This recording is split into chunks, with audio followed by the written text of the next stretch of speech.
When talking about the people you have in your life, big question I had is, I know that I can spend less time with people who are distracting me from my purpose. I can spend no time with people who are discouraging me from my purpose. But how do I get around really, truly influential people? How do I get to spend time with those people? Because I really felt that if I could learn a lot. Could I find a way to get into these circles? And it's hard, at least I found it hard, to get into circles of true influence because they didn't have time for me. If you become the average of the 5 people you spend the most time with, if you're on the bottom end of that 5, the person at the top end has to make a decision. Do I let Eric in to this 5? Because he's going to affect the average of the 5 people, right? So I found that happening a lot. I couldn't get real time with super influential people, even though I was trying. So I'll tell you how I eventually did it. First,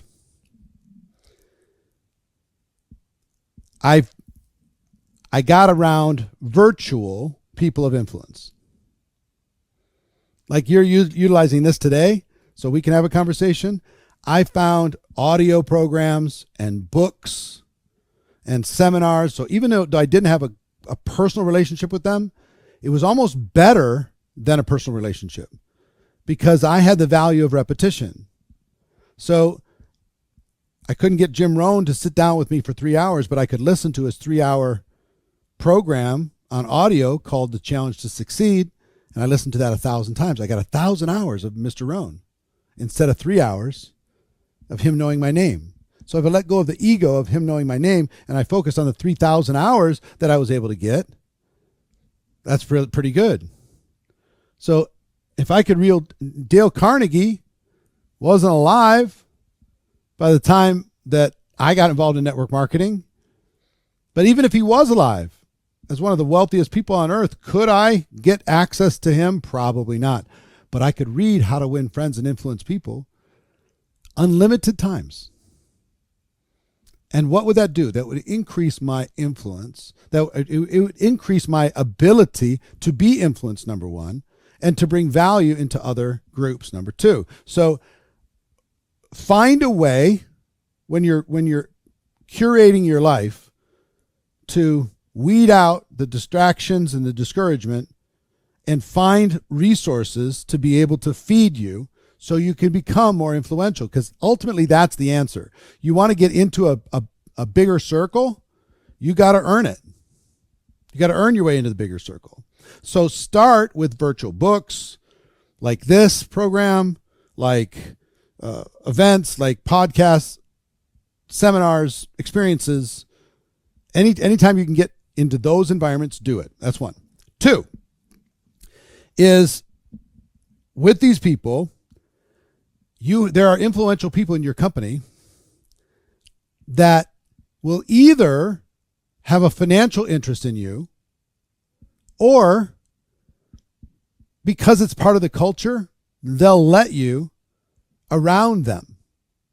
So when I first got involved in network marketing, my upline was like, the top earner in the company was like 50 generations above me. He was never going to earn a penny from me. Never. But it's part of the culture. So if I said, I asked him, can I come watch what you do? I'll just be quiet. I won't insert myself. Can I watch what you do? And he said, sure. So it didn't cost him anything. He wasn't being put out. I wasn't imposing on him. I got the chance to spend time and observe. I can watch people at an event. I can learn from what they're doing. I could watch the people on stage, not just what they're saying with their notes, but how they're carrying themselves, how they talk to people, their posture, all these different things. I can learn in all these different environments.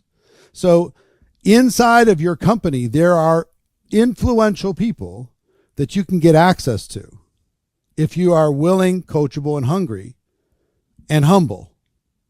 Okay? You don't need to be a big shot. Be a good person in the room. So that's the second way. Third way for me was to do everything I could to bring value. I remember in my company, there was a gentleman who was like this phenomenon. Came from the corporate world, successful in corporate America, and had come into network marketing and was like doing things that people hadn't done before. Very professional, very put together. And I said, I'm going to find a way to do business with this person. So, and I literally told him, gave him a note, I'm going to do everything I can to bring as much value to you as I can so you can afford to spend time with me. I literally wrote that note. And I gave it to him. And then I followed up because a lot of people talk cheap. They're at an event and you're just like, oh, I'm going to show you. And you know how many times they hear that? They're like, whatever, please. But then the person 2 days later, I was that person. He was a great presenter and I was a nobody. So I started, like, if I was reading a book, this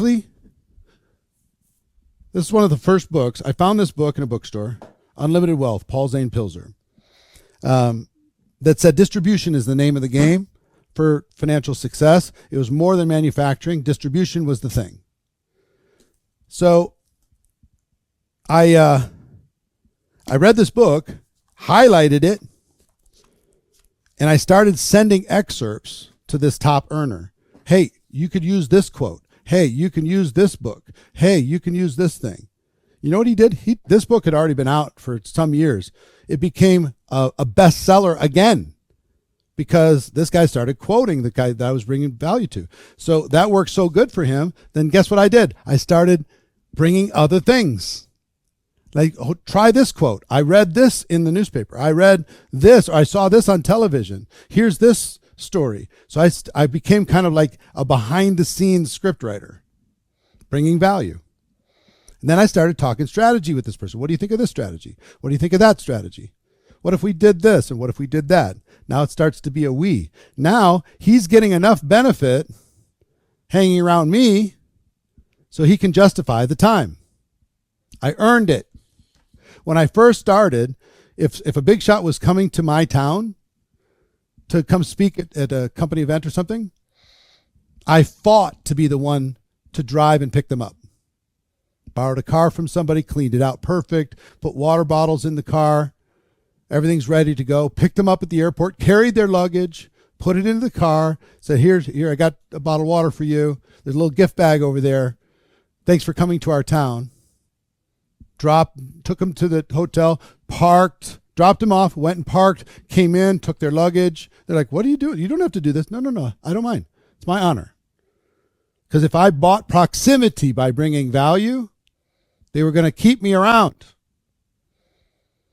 And locally with the big shots, I would be early to show up at any physical event. I'd be the one setting up chairs. I'd be the one tearing it down afterwards. I'd be the one helping them out. Can I get you something? Can I get you something to drink? You want me to adjust the air conditioning? What do you want me to do?